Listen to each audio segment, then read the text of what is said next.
So hello guys, कैसे हो आप सब लोग। होप करता हूँ सब लोग बढ़िया होंगे। सो गाइज़, आज के इस वीडियो में हम बात करने वाले हैं अपने MG Astor Sprint base model के बारे में। सो गाइज़, अगर आप लोग एस्टर लेने की प्लानिंग कर रहे हो तो उसकी क्या मिनिमम डाउन पेमेंट रहने वाली है एंड क्या मिनिमम डाउन पेमेंट देने के बाद EMI रहने वाली है from 1 year to last 7 year तक।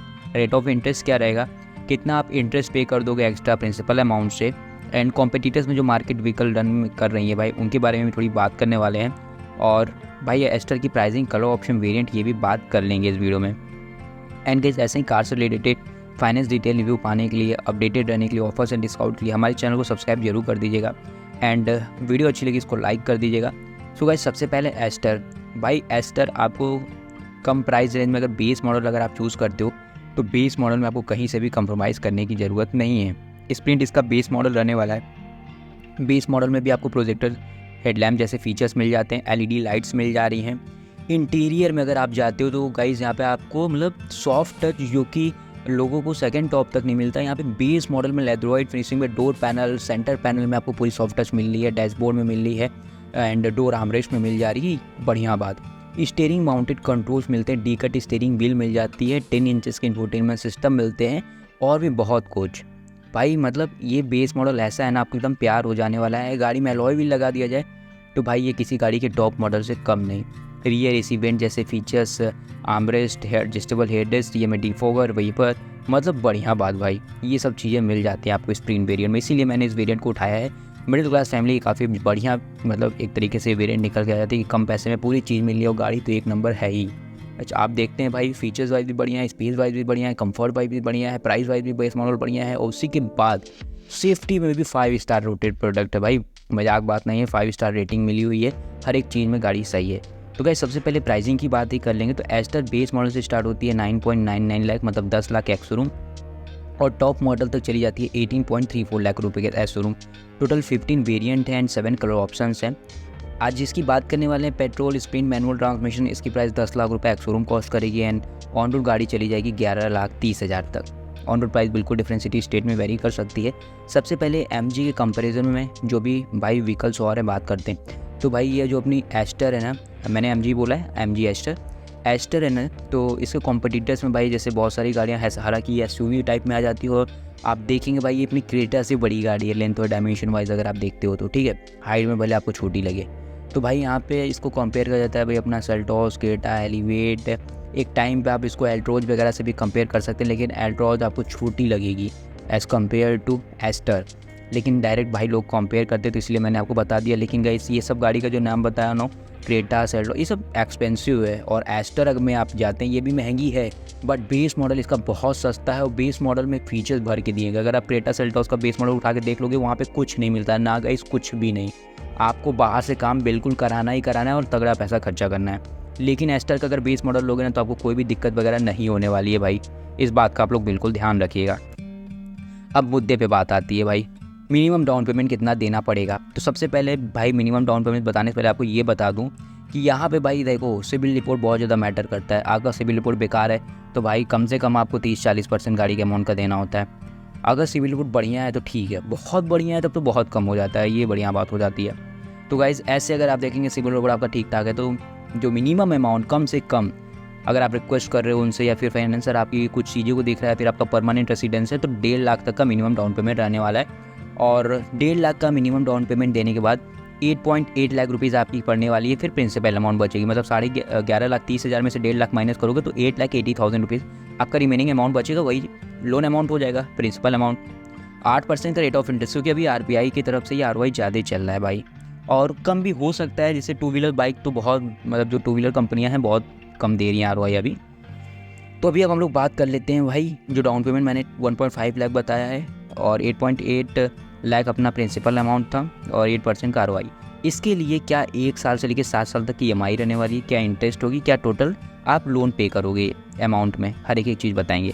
पहले साल अगर फर्स्ट ईयर का टेन्योर आप चूज़ करते हो 76,500 रुपीज़ EMI रहने वाली है और 38,600 आपका रहने वाला है इंटरेस्ट पेबल, जो कि 8% का था।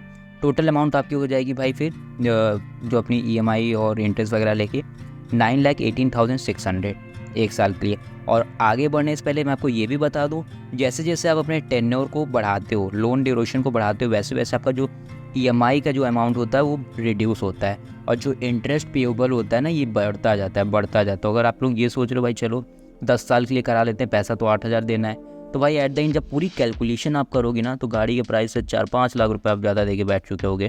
तो भाई इस बात का हमेशा ध्यान रखना कि इन केस अगर देखो आपके पास नहीं है और अर्निंग ही उतनी है, सैलरीड बेस है, सेविंग नहीं है, तब तो बात अलग होती है। लेकिन आप अकाउंट में पैसा है तो मेरी बात मानिए कि डाउन पेमेंट या तो ज़्यादा दीजिए, टेन्योर को बढ़ा दीजिए, कोई दिक्कत नहीं, उसमें आपका जो इंटरेस्ट है वो बच जाएगा।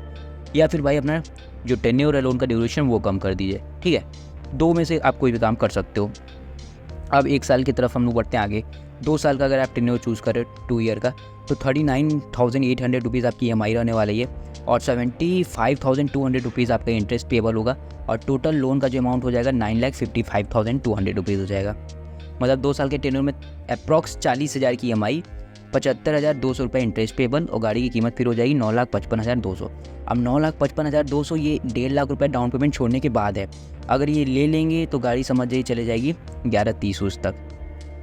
अब आगे बढ़ते हैं 3 साल का, अगर आप जो लोन का ड्यूरेशन है वो चूज़ कर रहे हो 3 ईयर का, तो 27,500 रुपीज़ आपका EMI रहने वाला है भाई। और यहाँ पे आप इंटरेस्ट पे करोगे 1,12,700, 1,12,700 आप यहाँ पे इंटरेस्ट पे कर दोगे। एंड गाड़ी की टोटल जो कीमत हो जाएगी भाई वो चली जाएगी 9,92,700, ठीक है। और ये था भाई 3 साल के लिए 27,500 का EMI। अब 4 साल के लिए अगर बढ़ते हैं 4 ईयर के लिए, तो यहाँ पे आपको 21,400 रुपीज़ क्या रहने वाला है EMI 4 साल के लिए। 4 साल का टेन्योर चूज़ करेंगे तो EMI अमाउंट 21,400 होगा और 1,51,200 आप इंटरेस्ट पे करोगे।